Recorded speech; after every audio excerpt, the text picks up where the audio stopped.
কবিতার শিরোনাম এ মোর প্রবীণ যোদ্ধা। কাশী জনাকৃতির হ্যাংডাংঘ বজ্রমূর্তিরে খামোশি ধরি লক্ষ্মী আইক আদরি আনিবলৈ তুমি যেন আহ্বান দিয়া নাছিলে।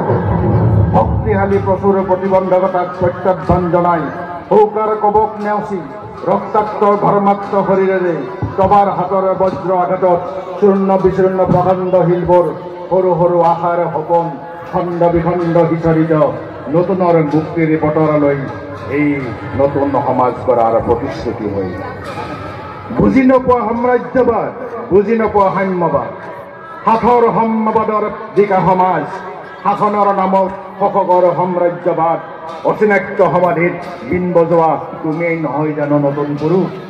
কত হেৰাল সেই সূৰ্য, অস্পষ্ট অচিন যেন লগা বিৰন্মদনা, মিঠা প্ৰতিশ্ৰুতিৰ এন্ধাৰ কাৰাগাৰত তথাপিও কিতাপ মিঠা মেজত। পাহৰিব খুজিও থমকি ৰৈছো, যাচিছো প্ৰণাম তোমাক হে মোৰ প্ৰবীণ যোদ্ধা।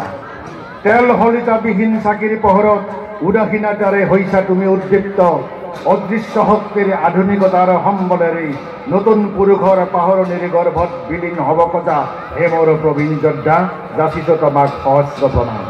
তোমাৰ খোজতে আগবাঢ়িব খোজতে বাদ দিবলগীয়া হৈছে কাইটীয়া বাটৰে। দেখিছো দূৰৰ ৰণস্থলীত জন্ম ছটাই পাখৰিৰ সঘনাই বাট সিজাইছে নিৰীহ জনতাৰ ওচৰলৈ।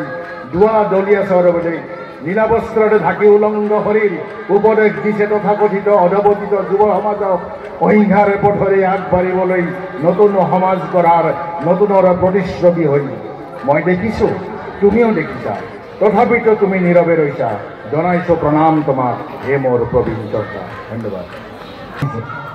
का घूंट लगाना है, डर को निगल जाना।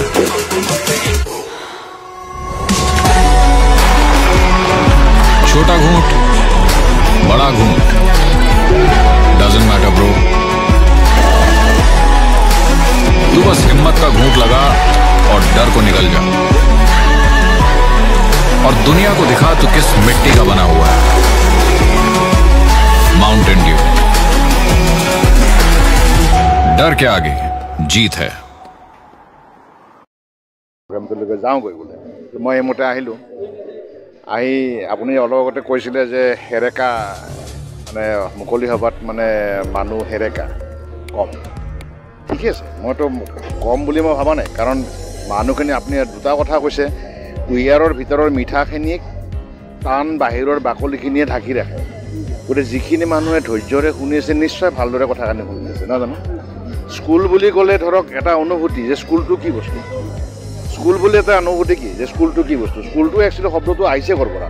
এইটো গ্ৰীক শব্দ স্কলেৰ পৰা আহিছে। স্কলেৰ যে কি যে অৱসৰৰ সময়ত জিৰণি লৈ একখণ্ড ঠাই। সেই অৱস্থাত গ্ৰীক সমাজত দুটা আছিল, ধনিক শ্ৰেণী আৰু দুখীয়া শ্ৰেণী।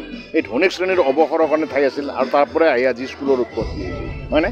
আৰু তেনেকৈ ইয়াত কি হয়, ইয়াত পাঠদান কৰা হয়, সহজ শিক্ষাৰ পাঠদান কৰা হয়। কেনেকৈ কৰা হয়? নীতিগতভাৱে আনুষ্ঠানিকতাৰ মাজেৰে কঠোৰ শাসনৰ মাজেৰে ইয়াত কৰা হয়। এইকাৰণে কৰা হয় যে সুনাগৰিক হিচাপে গঢ়ি তুলিব লাগিব, সৎ অভ্যাস সিহঁতক দিব লাগিব ল'ৰা ছোৱালীক। প্ৰশ্ন হয় এতিয়া সুনাগৰিক কি? বাৰু ইউনিভাৰ্চিটি ডিগ্ৰীটো ল'লেই সুনাগৰিক নেকি? মুঠেও নহয়, নহয় জানো? ইউনিভাৰ্চিটি ডিগ্ৰীটো স্বাভাৱিক কথা, লাগিবতো, কিন্তু সুনাগৰিক মানে কি? এজন দেশৰ কাৰণে চিন্তা কৰা ব্যক্তি লাগিব, হয়নে নহয়? দেশৰ কাৰণে যোনে চিন্তা কৰিব সেই তেনেকুৱাই সন্তান আমাৰ এইবিলাকৰ পৰা জন্ম হৈছে। আৰু ইয়াত যিসকলে অশেষ কষ্ট কৰি এইখন স্কুলৰ জন্ম দিছিল আজি 25 বছৰ আগতে, তেওঁলোকৰ ত্যাগক আমি আটায়ে শ্ৰদ্ধা জনাওঁ। ৰূপালী জয়ন্তী বৰ্ষৰ সামৰণি অনুষ্ঠানত আজি মই উপস্থিত থাকোঁ। সুন্দৰ অনুষ্ঠান এটা হৈ যায়। ইয়াতে দিনমণি কায়স্থ ভাণ্ডাৰদেৱে স্মৃতিগ্ৰন্থখনো উন্মোচন কৰে। খুব সুন্দৰকৈ এই বিদ্যালয়ৰ তথা এই অঞ্চলৰ ৰাইজৰ তাত লিখাসমূহ আছে, অনুভৱবিলাক ব্যক্ত কৰাই আছে। সুন্দৰ হৈছে স্মৃতিগ্ৰন্থখনো। আৰু যিখিনি ব্যক্তি উপস্থিত থাকিলে তেখেতসকলৰ লগত মুকলি সভাখনত সুন্দৰ এটা বাতাবৰণ হ'ল। শৈক্ষিক দিশৰ ওপৰত আলোচনা হ'ল, কেনেদৰে এই অঞ্চলৰ পৰা আমাৰ ল'ৰা ছোৱালীয়ে যাব পাৰে, আগবাঢ়ি যাব পাৰে, তেনেধৰণৰ কথাবিলাক খুব সুন্দৰকৈ আলোচনা হৈছে। আৰু বৰ্তমান সময়ত আমাৰ অসমীয়া মাধ্যমৰ শিক্ষাৰ কিমান প্ৰয়োজন আছে, নিজ ভাষাত শিক্ষাগতভাৱে আমি অৰ্হতা অৰ্জন কৰাটো কিমান প্ৰয়োজন আছে, সেইসমূহ আলোচনা হৈছে সঁচাকৈ এক সুন্দৰ পৰিৱেশ ইয়াতে হৈছে ইয়াতে আমাৰ অভিভাৱিকা সকলো আহিছে গতিকে এটা সুন্দৰ পৰিৱেশ বুলি ক'ব পাৰি ভাল লাগিল অনুষ্ঠানটি হয়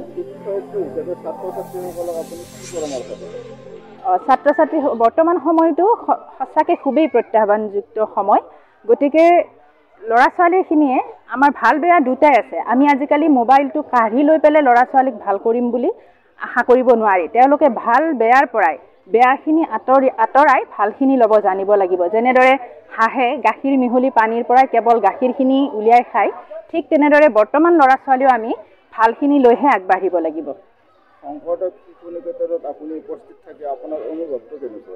খুব সুন্দৰ অনুভৱ এটা যিটো আৰম্ভণিৰ অনুষ্ঠান যিটো প্ৰাৰ্থনাৰে তেওঁলোকে আৰম্ভ কৰিছে খুব সুন্দৰ আছিলে আৰু ইয়াত যিটো নৈতিক আৰু আধ্যাত্মিক যিটো চৰ্চা হয় নিশ্চয়কৈ এটা বেলেগ লেভেললৈ যায় এটা বেলেগ অনুভৱ হয় গতিকে নিশ্চয় এইখিনিৰ কাৰণে শংকৰদেৱ শিশু নিকেতন হৈ আছে শংকৰ শিৰোমণি মুকুট শিৰত পিন্ধি তেওঁলোকে নিশ্চয় শৈক্ষিক জগতত অগ্ৰগতি কৰিব ধন্যবাদ